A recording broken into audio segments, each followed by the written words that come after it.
Today we are installing the tap to let the fog in. We have a 4-inch pipe. You want to trace the hole on the inside diameter around the pipe so the pipe will fit securely and not fall out. Now I'm angling the inside of the 2-inch foam so that the flex will fit down the top of the collar.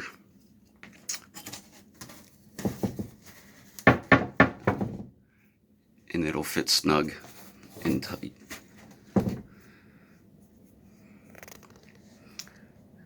So this is the update version of the room since I got started. We have just the big rolls of sheet plastic that you can get at Home Depot. I believe they're 100-foot rolls, 10 foot wide.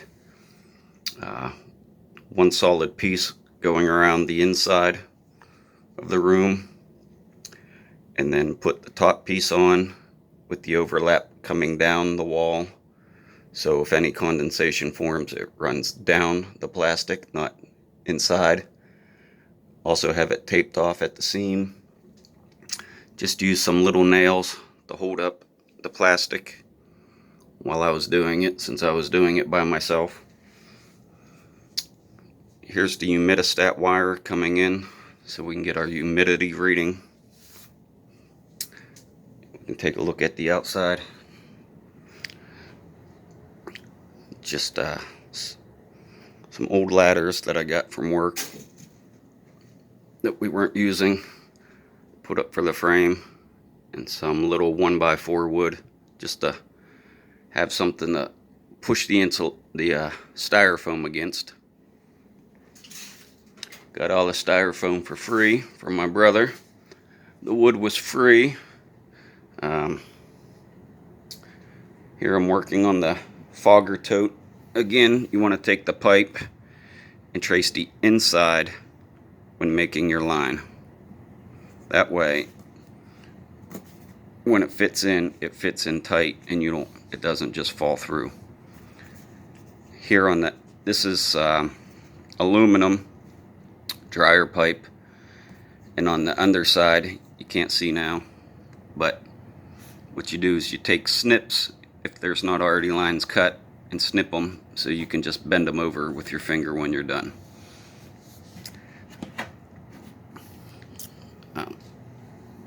Back here, I'm going to have the automatic shut-off valve, which is in now. Tote was $5 at Home Depot. Collar's probably just a couple bucks.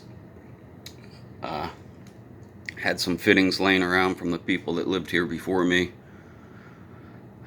So far, the cost of this whole setup, the door I got free from work also.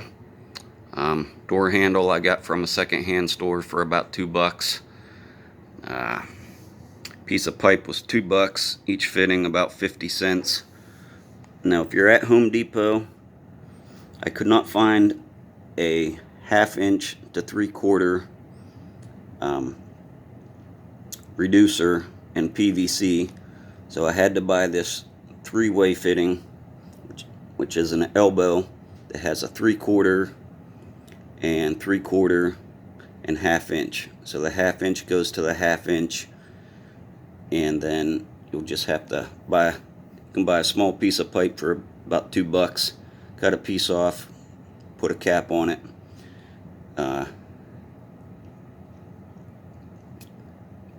This side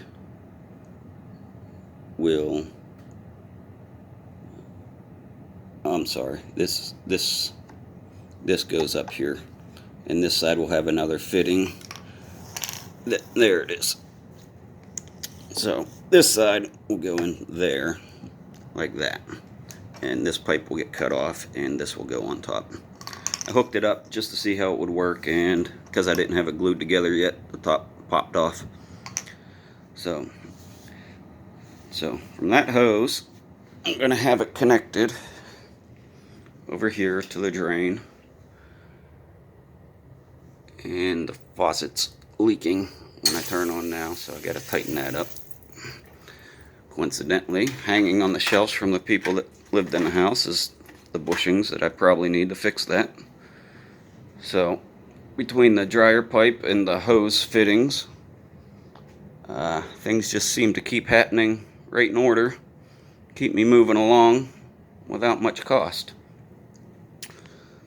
So that's the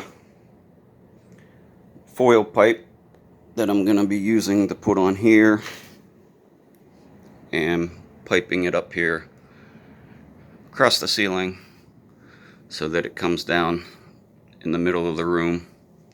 I may take a piece of this plexiglass, again, was left here by the previous owners, and install it up here with some hangers, and what that'll do is when the air hits it, it will disperse in all directions evenly and hopefully catch all the corners so there's no dead space. I'll also put in some fans to boost the airflow. I have a 4-inch fan up here. I can't really see it. That's the Vivio fan, and got that piped to an existing dryer vent, again previously put in by the previous owners, so that worked out great. Things just keep happening for all the right reasons. Space I had available to build the room, conveniently located right by the drain, so if there's any condensation flow out, flows right into the drain. That simplifies that. So yeah, so far so good. Shelving worked out really well. I bought that many years ago for this house when I moved in. Never used it. So I had to cut the inside of these, cut those back about 4 inches on this side so I could stick it 2 inches through the wall and have enough room to bring it into the room to push it 2 inches back that way. That's just a little rust from the styrofoam. And then we poked it back out here so it'll fall and be supported. A little artwork by my sons. So back to the pipe. That's all you need is a little clinch collar. Home Depot should have them. This one's aluminum, so it's very easy to bend over. This one's crimped with a crimper tool. Most people